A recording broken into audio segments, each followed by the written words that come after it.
14 अगस्त 2005 सुबह का वक्त था। हीलियोस फ्लाइट 522 साइप्रस के लार्नका इंटरनेशनल एयरपोर्ट से ग्रीस के एथेंस इंटरनेशनल एयरपोर्ट जाने के लिए तैयार थी। सुबह के करीब 9:07 पर फ्लाइट ने उड़ान भरी। उस समय इसमें 115 पैसेंजर और 6 क्रू मेंबर सहित 121 लोग सवार थे और इसे उड़ा रहे थे 58 वर्षीय German contract base pilot Hans Jurgen Merten, जिन्हें कुल 16,900 फ्लाइट आवर्स का अनुभव था। वहीं इनके को पायलट के तौर पर मौजूद थे 51 वर्षीय पेम्पोस चार्लम्स, जिन्हें कुल 7,549 फ्लाइट आवर्स का अनुभव था। वहीं फ्लाइट अटेंडेंट के तौर पर एंड्रियास प्रोड्रोमो कमान संभाल रहे थे। उड़ान भरने के 5 मिनट बाद यानी 9:12 पर प्लेन 12,040 फीट की ऊंचाई पर पहुंच गया और इस ऊंचाई पर पहुंचने के बाद ही अचानक प्लेन में एक अलार्म बजने लगता है। जब इस अलार्म की जांच की गई तो पता चला कि ये take off configuration warning alarm था, जिसे देखने के बाद दोनों पायलट हैरान हो गए। और वो इसलिए क्योंकि take off configuration warning alarm तब बजता है जब प्लेन ग्राउंड पर होता है और उड़ान भरने के लिए तैयार नहीं होता। ऐसे में 12,000 फीट की ऊंचाई पर इस अलार्म के बजने का मतलब दोनों पायलट को समझ ही नहीं आ रहा था। स्थिति की गंभीरता को भांपते हुए उन्होंने एटीसी यानी एयर ट्रैफिक कंट्रोल से संपर्क साधना ही उचित समझा। फिर उन्होंने तुरंत ही एटीसी से संपर्क कर उन्हें बताया कि उनके विमान का take off configuration warning alarm बज रहा है। पायलट एटीसी को ये सब बता ही रहे थे कि इतनी ही देर में प्लेन के कॉकपिट में मौजूद कंट्रोल पैनल पर कई सारे अलार्म एक साथ बजने शुरू हो गए और इन अलार्म्स की आवाज के कारण पायलट्स की आवाज एटीसी तक पहुंचना भी बंद हो गई। साथ ही प्लेन का मास्टर क्वेश्चन अलार्म भी बजने लगा था, जिसका मतलब था कि प्लेन के कई सारे सिस्टम एक साथ ओवरहीट हो चुके हैं। दोनों ही पायलट्स की दिक्कतें अब बढ़ने लगी थी। उन्हें कुछ समझ नहीं आ रहा था कि अचानक ये सब क्या हो रहा है। इधर ये सब देखकर प्लेन में अफरा तफरी का माहौल बन गया। क्रू मेंबर लगातार यात्रियों को शांत कर रहे थे। सभी पैसेंजर्स को सांस लेने में काफी ज्यादा दिक्कत आ रही थी, इसलिए उनके ऑक्सीजन मास्क अपने आप ही नीचे आ गए। दरअसल जब प्लेन में ऑक्सीजन का लेवल कम होता है तो ऑक्सीजन मास्क अपने आप ही नीचे आ जाते हैं। इस दौरान प्लेन लगभग 18,000 फीट की ऊंचाई पर था। पायलट बार बार एटीसी से संपर्क कर उन्हें अपनी समस्या बताने का प्रयास कर रहे थे, लेकिन उनकी बात एटीसी तक पहुंच ही नहीं पा रही थी और कुछ ही देर में प्लेन का एटीसी से कनेक्शन भी पूरी तरह टूट गया। इसके बाद भी एटीसी ने बार बार फ्लाइट से संपर्क साधने की कोशिश की, लेकिन उन्हें कोई उत्तर नहीं मिला। प्लेन अब लगातार ऊपर की ओर बढ़ता जा रहा था। आमतौर पर इस रूट पर फ्लाइट को लगभग 1 घंटे और 45 मिनट का समय लगता है, यानी करीब 10:45 पर इस प्लेन को एथेंस एयरपोर्ट पर पहुंचना था। 9:23 पर प्लेन 34,000 फीट की ऊंचाई पर पहुंच चुका था। इसके बाद 9:37 पर यह विमान एथेंस के फ्लाइट इंफॉर्मेशन रीजन में पहुंच गया। 10:12 से 10:50 तक एथेंस एटीसी यानी एथेंस एयर ट्रैफिक कंट्रोल की टीम रेडियो कॉल्स के जरिए इस प्लेन से संपर्क साधने की कोशिश करती रही, लेकिन उन्हें कोई जवाब नहीं मिला। अब 10:45 हो चुके थे और इस समय प्लेन को एथेंस इंटरनेशनल एयरपोर्ट पर लैंड करना था, लेकिन प्लेन का अभी तक कुछ अता पता नहीं था। कुछ अनहोनी की आशंका के चलते ग्रीस अधिकारियों ने तुरंत ही अपने 2 सबसे बढ़िया F-16 फाइटर जेट को इस विमान को ढूंढने के लिए भेजा। कुछ ही देर में इन फाइटर जेट्स ने हीलियोस फ्लाइट 522 को ढूंढ लिया। इनमें से एक फाइटर जेट उड़ते उड़ते इस विमान के बहुत करीब आ गया था, ये देखने के लिए कि अंदर आखिर चल क्या रहा है। तो इस फाइटर जेट पायलट ने देखा कि प्लेन के अंदर को पायलट की सीट पर कोई बैठा हुआ है। वहीं मेन पायलट अपनी सीट पर सिर नीचे करके बेसुध हालत में पड़ा हुआ है। फिर ये फाइटर जेट पीछे गया और अब इसने पीछे वाली खिड़की से प्लेन के अंदर के हालात का जायजा लिया। लेकिन फाइटर जेट के पायलट के लिए हैरानी की बात तो ये थी कि अपने बराबर में 2 फाइटर जेट्स के उठने के बावजूद किसी भी पैसेंजर ने मुड़कर उनकी तरफ नहीं देखा। किसी भी पैसेंजर की तरफ से उन्हें कोई भी रिएक्शन नहीं मिला। तभी लगभग 11:49 पर फाइटर जेट्स के पायलट्स ने देखा कि एक शख्स प्लेन के कैबिन से होकर कॉकपिट की तरफ जा रहा है। कुछ ही सेकंड्स में ये शख्स प्लेन की पायलट सीट पर बैठा हुआ दिखाई दिया। कॉकपिट में बैठे इस शख्स को देखकर फाइटर जेट्स के पायलट ने इसे इशारा कर स्थिति के बारे में जानना चाहा। ये शख्स भी उन फाइटर जेट्स के पायलट्स को कुछ बताना चाह रहा था, लेकिन वो कुछ बोल ही नहीं पाया। तभी लगभग 1 मिनट बाद 11:50 पर प्लेन के लेफ्ट इंजन ने काम करना बंद कर दिया और प्लेन लेफ्ट साइड से झुककर तेजी से नीचे की ओर गिरने लगा। पायलट सीट पर बैठा वो शख्स इसे कंट्रोल करने की कोशिश तो कर रहा था, लेकिन वो इसे कंट्रोल कर ही नहीं पा रहा था। ठीक 12 बजे प्लेन के राइट इंजन ने भी काम करना बंद कर दिया। प्लेन का कंट्रोल अब पूरी तरह से खो चुका था। 12:04 पर प्लेन एथेंस से लगभग 40 किलोमीटर दूर ग्रामेटिको की पहाड़ियों में जाकर क्रैश हो गया और इसके क्रैश होने के साथ ही इसमें सवार क्रू मेंबर समेत सभी 121 लोगों की मौत हो गई। दोस्तों, एक बार महसूस कीजिए उस पल को जब 121 यात्रियों से भरा ये प्लेन जब पहाड़ से टकराया होगा तो क्या गुजरी होगी उन फाइटर जेट्स के पायलट पर, जिन्होंने लोगों को अपनी आंखों के सामने जाते हुए देखा होगा और वो इनके लिए कुछ भी नहीं कर पाए होंगे।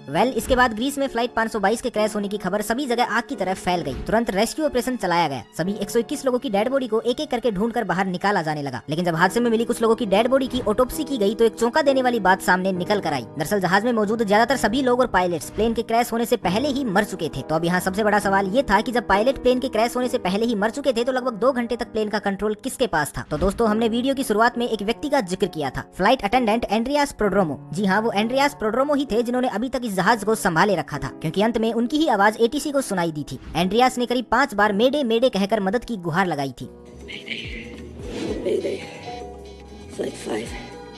एंड्रियास के पास यूके कमर्शियल पायलट का लाइसेंस तो था, लेकिन उन्हें इतना एक्सपीरियंस नहीं था कि वो बोइंग 737 जैसे प्लेन को कंट्रोल कर सके। लेकिन बावजूद इसके वो इस विमान को घनी आबादी के क्षेत्र से दूर ले जाने में कामयाब रहे। जब एक्सपर्ट्स ने इस घटना के पीछे की वजह जानने के लिए जांच शुरू की तो उसमें झुक गया था। तो इसका कारण ये था कि प्लेन के लेफ्ट इंजन में फ्यूल खत्म हो गया था, लेकिन अभी भी इस हादसे की जड़ तक पहुंचा जाना बाकी था। तभी अचानक एक इन्वेस्टिगेटिव ऑफिसर की नजर कंट्रोल पैनल के एक बटन पर पड़ी और ये बटन था प्लेन के प्रेशर को सेट करने का। इस बटन को देखते ही उस ऑफिसर को पूरी कहानी समझ में आ गई। आपकी जानकारी के लिए बता दें कि प्रेशराइज बटन पूरे जहाज में एयर का प्रेशर कंट्रोल करता है। जनरली जहाज के बाहर लगे इंजन बाहर की हवा को थोड़ा थोड़ा करके अंदर भी भेजते रहते हैं ताकि विमान के अंदर बैठे लोगों को ऑक्सीजन मिल सके। आमतौर पर इस प्रेशराइज बटन को ऑटोमेटिक मोड पर ही रखा जाता है और अगर कभी इसे मैनुअल मोड पर किया भी जाए तो कैप्टन व को पायलट को इसका ध्यान रखना पड़ता है। अब हादसे की जड़ तक पहुंचने के लिए हम आपको घटना से एक दिन पहले ले चलते हैं, जब बोइंग 737 का ये जहाज अपनी रूटीन सर्विस पर गया हुआ था। वहाँ इसको अच्छे से चेक करके इसकी सर्विस की गई और वहीं इसकी जांच करने वाले लोगों ने इसे मैनुअल मोड पर करके इसे पायलट को सौंप दिया था। विमान की उड़ान भरने से पहले पायलट और को पायलट दोनों का इस ओर ध्यान ही नहीं गया कि उनके प्लेन का मैनुअल मोड चालू ही रह गया है और इसके कारण जहाज में धीरे धीरे ऑक्सीजन की मात्रा घटने लगी थी, जिसके कारण विमान में बैठे सभी यात्रियों को बेचैनी होने लगी। और जब कॉकपिट में बैठे पायलट्स को ये अलार्म सुनाई दिए तो उन्होंने इसके पीछे का कारण जानना शुरू किया, लेकिन एक बार के लिए भी उनका ध्यान इस ओर गया ही नहीं कि प्लेन का प्रेशराइज बटन ऑन ही रह गया है। इस वजह से कॉकपिट में भी ऑक्सीजन का लेवल घट गया था, जिसके कारण दोनों पायलट बेहोशी की हालत में जाने लगे थे। विमान के अंदर ऑक्सीजन मास्क तो सभी यात्रियों को मिल चुका था, लेकिन कॉकपिट में ऑक्सीजन मास्क अपने आप नीचे नहीं गिरते, जिस कारण से दोनों पायलट बेहोश हो गए। साथ ही प्लेन में मौजूद यात्री और क्रू मेंबर भी अब एक एक करके बेहोश होने लगे थे, क्योंकि इनकी पैसेंजर सीट के ऊपर लगा ऑक्सीजन मास्क केवल 12 मिनट तक की ही ऑक्सीजन दे सकता था और ऑक्सीजन न मिल पाने के कारण सभी लोग धीरे धीरे दम तोड़ रहे थे। प्लेन अब ऑटो पायलट मोड पर ही एथेंस की तरफ बढ़ता जा रहा था। एक समय ऐसा आया जब प्लेन में मौजूद सभी सदस्यों ने दम तोड़ दिया, केवल एक जने को छोड़कर, और ये थे फ्लाइट अटेंडेंट एंड्रियास प्रोड्रोमो। अब आप भी यही सोच रहे होंगे कि आखिर एंड्रियास इतने लंबे समय तक कैसे जीवित रहे। तो आपको बता दें कि एंड्रियास एक स्कूबा डाइवर थे और क्योंकि स्कूबा डाइवर अपनी सांसों को लंबे समय तक रोक पाने में सक्षम होते हैं, इसलिए वो अब तक जिंदा रहे। लेकिन ऑक्सीजन प्रॉपर न मिलने के कारण अब उनकी भी हालत खराब हो चुकी थी। लेकिन जैसे तैसे करके वो कॉकपिट तक पहुंचे और प्लेन को कंट्रोल करने की कोशिश करने लगे। लेकिन एथेंस तक पहुंचते पहुंचते ये प्लेन यात्रियों की जगह उनकी लाशों से भर चुका था। एंड्रियास अंत तक प्लेन को कंट्रोल करने की कोशिशों में लगे रहे, लेकिन दुर्भाग्यवश वो इसमें सफल नहीं हो सके और अंततः प्लेन पहाड़ियों में जा टकराया और इसमें सवार सभी 121 लोगों की दुखद मौत हो गई। इस घटना के लगभग 15 महीनों बाद ग्रीस के अधिकारियों ने इस घटना की रिपोर्ट पेश की, जिसमें बताया गया कि इस पूरी घटना के लिए सिर्फ और सिर्फ एक बटन जिम्मेदार था, प्लेन का प्रेशराइज बटन, क्योंकि ये बटन उस वक्त मैनुअल मोड पर था। लेकिन भले ही अधिकारियों को ये नहीं लगता हो, पर हमारी नजर में असल दोषी उस सर्विस सेंटर के एम्प्लॉय थे, जहाँ प्लेन रूटीन सर्विस के लिए गया था, क्योंकि उन्होंने इस प्रेशराइज बटन को ऑटो से मैनुअल मोड पर कर दिया था। लेकिन इस बात की खबर किसी को भी नहीं दी थी। ऐसे में या तो उन्हें इसे वापस ऑटो मोड में डालना चाहिए था या पायलट को इस बात से अवगत करवाना चाहिए था, लेकिन उन्होंने ऐसा कुछ नहीं किया। शायद अगर वो इतनी बड़ी लापरवाही नहीं करते तो उस दिन 121 लोगों को अपनी जान नहीं गंवानी पड़ती। तो आपकी इस बारे में क्या राय है, हमें कमेंट करके जरूर बताइए। तो बस आज के लिए इतना ही, मिलते हैं एक नए